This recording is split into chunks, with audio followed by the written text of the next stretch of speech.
بندہ پروردگارم امت احمد نبی دوست دار چار یارم تاب اولاد علی مذہب حنفیہ دارم ملت حضرت خلیل خاک پائے غوث اعظم زیر سایہ ہر ولی صدیق عکس حسن کمال محمد است فاروق ذل جاہ جلال محمد است عثمان ضیاء شمع جمال محمد است حیدر بہار باغ خصال محمد است صلی اللہ تعالی علیہ وسلم۔ حضرت امام بوصیری نے نبی علیہ الصلوۃ والسلام کی تشریف آوری پر بھی ایک فصل باندھی، اور حضور جب لامکان پر تشریف لے گئے تو اس کے لیے بھی ایک فصل باندھی قصیدہ بردہ شریف میں۔ تو وہ صرف میں پڑھتا ہوں برکت کے لیے، ویسے تو اعلیٰ حضرت بریلوی نے فرمایا کہ پوچھتے کیا ہو عرش پر یوں گئے مصطفیٰ کہ یوں۔ اعلیٰ حضرت فرماتے ہیں پوچھتے کیا ہو عرش پر یوں گئے مصطفیٰ کہ یوں، اور کیف کے پر جہاں جلیں کوئی کیا بتائے کہ یوں۔ فرمایا جہاں نور کے پر جلتے ہوں تو وہ کون بتائے گا کہ پھر حضور کیسے گئے۔ کسر دنا کے راز میں ثم دنا فتدلی فکان قاب قوسین، کسر دنا کے راز میں عقلیں تو گم ہیں جیسی ہیں، روح قدس سے پوچھئے تم نے بھی کچھ سنا کہ یوں۔ تو رسول اللہ کی شان وراء الورا ہے، تو امام بوصیری نے کیا بات کر دی، یا خیر من یمم العافون ساحتہ سایم وفوق متون العین کے الرسمی ومن هو الآیۃ الکبریٰ لمعتبر ومن هو النعمۃ العظمیٰ لمغتنم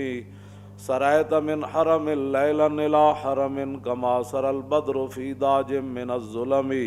وبت ترقى الى ان نلت منزلة من قاب قوسین لم تدرک ولم ترمی وقدمتك جميع الانبیاء بها والرسل تقدیم مخدوم على خدمی وانت تخرق السبع طباق بهم في موكب كنت فيه صاحب العلم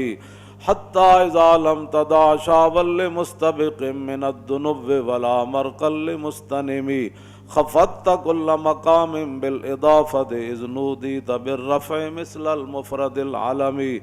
كما تفوز بوصل اي مستتر عن العيون وسر اي مكتتم فحزت كل فخار غیر مشترک وجزت كل مقام غیر مزدحم وجل مقدار ما وليت من رتب وعز ادراک ما وليت من نعم بشرى لنا معشر الاسلام ان لنا من العنایة رکنا غیر منہدم لما دعا الله داعینا لطاعته باکرم الرسل كنا اکرم الامم مولایا صلی وسلم دائما ابدا۔ امام بوصیری فرماتے ہیں رسول اللہ جہاں تک گئے نا آج تک کسی کے خیال میں بھی وہ جگہ نہیں آئی۔ وَبِتَّ تَرْقَى إِلَىٰ نِلْتَ مَنْزِلَةً، حضور اس مقام پر تشریف لے گئے جہاں آج تک کسی کو خیال بھی نہیں آیا۔ اس واسطے اور نہ کسی نے اس مقام کا ارادہ کیا، بس اتنی بات ہے۔ بدو گفت سالار بیت الحرام، اے حامل وحی برتر پرام، جو در دوستی مخلصم یافتی عنانم ز صحبت چرات آفتی۔ جب رسول اللہ جو ہے وہ آگے تشریف لے گئے نا تو جبریل کو فرمایا جبریل بدو گفت سالار بیت الحرام، اے حامل وحی برتر پرام جو در دوستی مخلصم یافتی انانم ز صحبت چرات آفتی۔ فرمایا تو نے مجھے دوستی میں مخلص نہیں پایا جبریل، جہاں تم کہتے رہے میں جاتا رہا، اب میں کہتا ہوں آگے چلیے۔ اگر یکسر منہ برتر پرم فروغ تجلا بسوزت پرم، بس اتنی بات عرض کی حضور آپ فرماتے ہیں میں آگے چلوں، میں تو ایک بال برابر بھی آگے ہوا تو میں تو جل جاؤں گا۔ تو پھر حضور کہاں تشریف لے گئے؟ اے مولویاں پھر جھگڑے کتوں کڈے نور بشر دے؟ ہاں جی، نور تو پھر رک گئے، پھر آگے کون گئے؟ اسی لیے حضور نے فرمایا کہ میری حقیقت میرے رب کے سوا پھر کوئی نہیں جانتا۔ بس اتنی بات ہے، اور کوئی مسئلہ نہیں ہے۔ جتنا بھی کوئی حضور کا مقام مرتبہ بیان کرے گا اپنے خیال کے مطابق، حالانکہ حضور کی شان اس سے آگے ہے۔ داتا صاحب کشف المعجوب میں لکھتے ہیں بات تو یہ ہے احسان مندی کی، فرمایا کہ جس مقام پر رسول اللہ تشریف لے گئے تھے معراج والی رات، اگر گناہگار امت کا خیال نہ ہوتا تو حضور نے واپس نہیں آنا تھا۔ اس واسطے رسول اللہ کی شان وراء الورا ہے، اور ہمارے بزرگوں نے وہ باتیں بیان کی ہیں جن کا میں نے ترجمہ بھی ابھی نہیں کیا، تو آپ ویسے سبحان اللہ کر رہے ہیں، اگر ترجمہ ہو جائے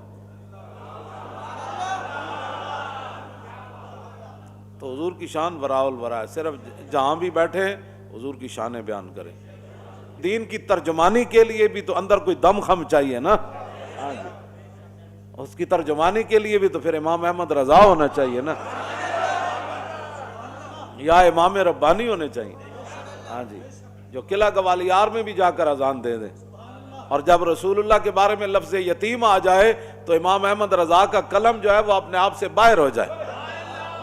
کہ بندے حضور کے بارے میں حضور کو یتیم کہہ دیا، تو اعلیٰ حضرت نے فرمایا اس کو پتہ نہیں تھا مولوی کو، اس نے کیا تقریر کی؟ حضور اقدس قاسم النعم مالک الارض رکاب امم موتی منعم قسم قیم ولی والی علی عالی کاشف القرب رافع الرتب معین کافی حفیظ وافی شفیع شافی عافی غفور جمیل عزیز جلیل وہاب غنی کریم عزیز خلیفہ مطلق حضرت رب مالک الناس دیان العرب ولی الفضل جلی الافضال رفیع المثل ممتنع الامثال صلی اللہ تعالی علیہ وسلم۔ توجہ، تو بندہ رسول اللہ کی شان جو بیان کرنی ہے تو پھر اس انداز سے پہلے بندہ علم پڑھے، صرف 4 کتابیں رکھ کے جو 2-4 اجہل سامنے بٹھا گا کیا بات کی بھئی، یہ اجہل کو کیا پتہ ہے بیان کرنے کے لیے؟ وہ تو ایک مولوی نے بھی اعلیٰ حضرت کے دور کے اندر بیان کر دی کہ رسول اللہ نے حضرت نجاشی کی نماز پڑھی اور کہا کہ اس حدیث سے ثابت ہوتا ہے، اس نے بخاری شریف کی شرح لکھی اور اس نے لکھا کہ حضور نے مدینہ منورہ میں حضرت نجاشی کی نماز جنازہ پڑھی، تو اس حدیث سے ثابت ہوتا ہے کہ امام کا رخ اگر قبلے کی طرف ہو اور میت غیر قبلے کی طرف پڑی ہو تو نماز جنازہ ہو جاتا ہے۔ اعلیٰ حضرت نے فرمایا اس جاہل کو یہ بھی نہیں پتا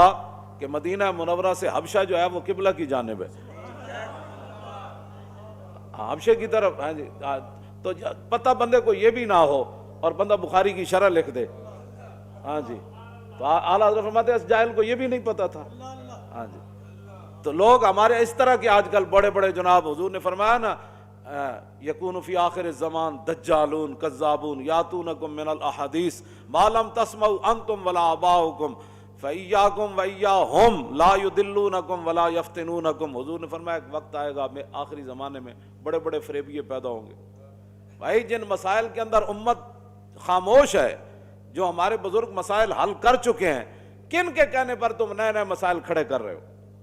اس وقت ان مسائل کا وقت ہے، اس وقت تو مسائل کا وقت یہ ہے کہ برما میں کیا ہوا اور دہلی کی جامع مسجد کے امام صاحب کی آنکھیں نکال دی گئی۔